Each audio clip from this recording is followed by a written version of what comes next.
வணக்கம். தேர்தலுக்கு முன்பு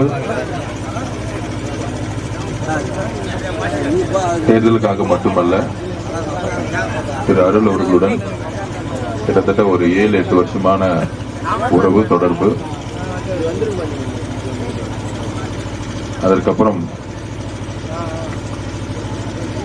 கரெக்டாக தேர்தலுக்கு முன்பு இங்க இருக்கக்கூடிய எல்லா விவசாயிகளையும் தனிப்பட்ட முறையில் என்னை சந்தித்தார்கள். இங்க இருக்கக்கூடிய நம்ம ஐயா ஒரு 15 பேர் கொண்ட குழு சந்தித்தார்கள். அதில் தமிழ்நாட்டின் தொழில் வளர்ச்சி முக்கியம்.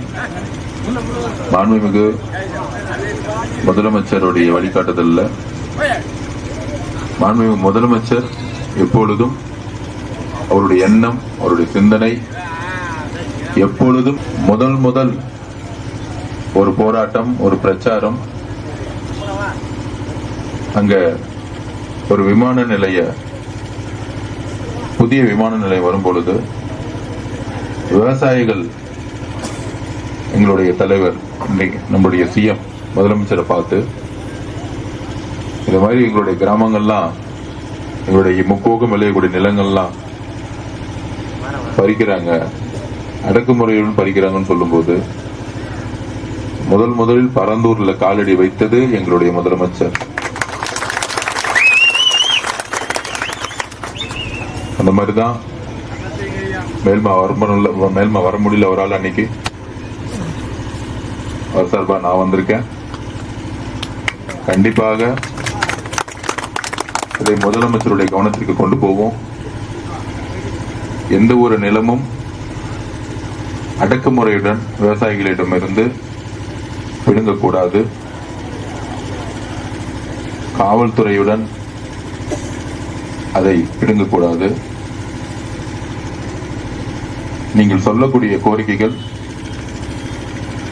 சட்ட ரீதியாக அருள் அவர்களிடம் சொல்றேன், எங்க விவசாயிகள் சொல்றேன், சட்ட ரீதியாக நீங்க ஒரு மனுவா இத்தனை விவசாய நிலங்கள் முப்போகமாக இருந்தது, எத்தனை வருஷமா இருந்தீங்க இந்த லேண்ட்ல,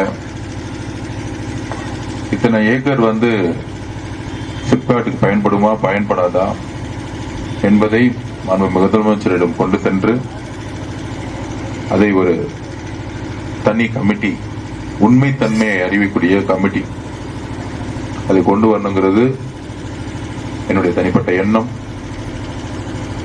ஏன்னா அன்னைக்கு விவசாயிகள் சொல்லும் பொழுது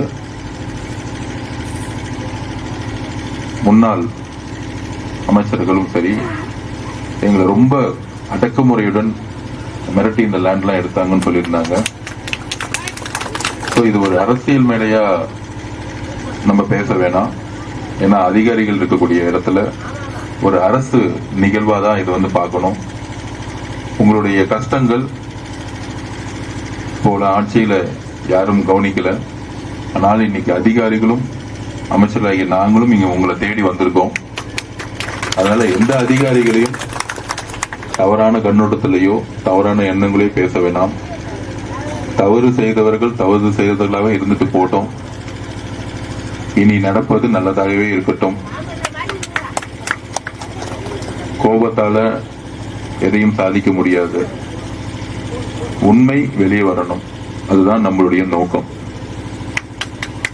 அப்பனா அந்த உண்மை வெளியே வரணும்னா அதுக்கான ஒற்றுமை நம்ம கிட்ட இருக்கணும். விவசாயிகள் கிட்ட அந்த ஒற்றுமையுடன் உண்மையை வெளிக்கொண்டதற்கான உங்களுடைய டாக்குமெண்ட்டை கொடுங்க. மாவட்ட ஆட்சியிலும் சரி, நாங்களும் சரி, உண்மை எந்த பக்கம் இருக்கிறதோ அந்த பக்கம் நாங்கள் இருப்போம். மாண்புமிகு முதலமைச்சர்கிட்ட இது கொண்டு போவோம். நான் சொன்ன மாதிரியே பரந்தூர்ல நம்மளுடைய சிஎம் விவசாயிகள் பக்கம் தான் நின்னாரு. அந்த மாதிரி தொழில்துறையும் வளரணும். அதே நேரத்தில் விவசாயிகள் தன்னுடைய பூமியை இழக்கும் பொழுது அதற்கான நியாயமான கோரிக்கைகளை முதல்ல கவனிக்கணும். அந்த இடத்துல ஒரு ப்ராஜெக்ட் வரதா இருந்தா எதற்காக வருது, அதுல வேலை வாய்ப்பை எவ்வளவு தூரம் உருவாக்க போறோம், அந்த வேலை வாய்ப்பு தமிழர்களுக்காக இருக்கிறதா, நம்ம விவசாயிகள் அதுக்கு என்ன அதனால பலன் இருக்கு, 10 தலைமுறையா இருந்த விவசாயம் பண்ணிட்டு இருந்த விவசாயிகள் இன்றைக்கு ஒருவேளை சாப்பாட்டுக்கு கஷ்டப்படும் பொழுதோ இல்ல அந்த நிலம் இல்லாத பொழுது தன்னுடைய வாழ்க்கையே அடுத்த நொடி என்னன்னு தெரியாத ஒரு அவல நிலைக்கு வரும் பொழுதும் உங்களுடைய வழிகள் எங்களுக்கு நல்லா தெரியுது. தேர்தலுக்கு முன்பே உங்கள் வழிகளை பார்த்தோம். அதனால்தான் விவசாயிகள் சார்பா அருள் இங்கு தேர்தல் நின்னார்னு உங்களுக்கு தெரியும். அதனால தேர்தல் அரசியலை தாண்டி இன்றைக்கு இருக்கக்கூடிய அதிகாரிகள், இப்ப இருக்கக்கூடிய அதிகாரிகள், இங்க இருக்கக்கூடிய மாவட்ட செயலர் ரொம்ப எளிமையா மக்கள் பக்கம் நிக்கணும்னு தான் நிக்கிறாங்க. முதல்ல நீங்க அதிகாரிகளை தவறான கண்ணோட்டத்துல பார்க்காம நடந்தவை நடந்தங்களாக இருக்கட்டும். இனிமேட்டு அதிகாரிகளும் எந்த அழுத்தங்களும் விவசாயிகளுக்கு கொடுக்க வேண்டாம். எதையும் நேர்மையாக உண்மையாக வெளிப்படைத்தன்மையுடன் செய்வோம். இதுதான் மாண்புமிகு முதலமைச்சருடைய எண்ணம். எங்களுக்கு ஊழல் பண்ணுங்கிறது எண்ணம் கிடையாது. இந்த நிலத்தை இன்னொரு தனியாருக்கு கொண்டு போய் கொடுத்து அதுல இருந்து காசு சம்பாதிக்கிற எண்ணம் கிடையாது. இங்க இருக்க அதிகாரிகளுக்கும் அந்த விதமான எண்ணம் கிடையாது. எல்லா அதிகாரிகளும் புது அதிகாரிகள். மாவட்ட டிஸ்ட்ரிக்ட் கலெக்டர், மாவட்ட ஆட்சியரை நம்புங்க. இங்க இருக்கக்கூடிய அதிகாரிகளை நம்புங்க. உலகத்திலே ஒரு பெரிய விஷயம், நீங்க நம்பிக்கைகள் கொடுங்கள். அந்த நம்பிக்கை தான் எங்களை சிந்திக்க வைக்கும்.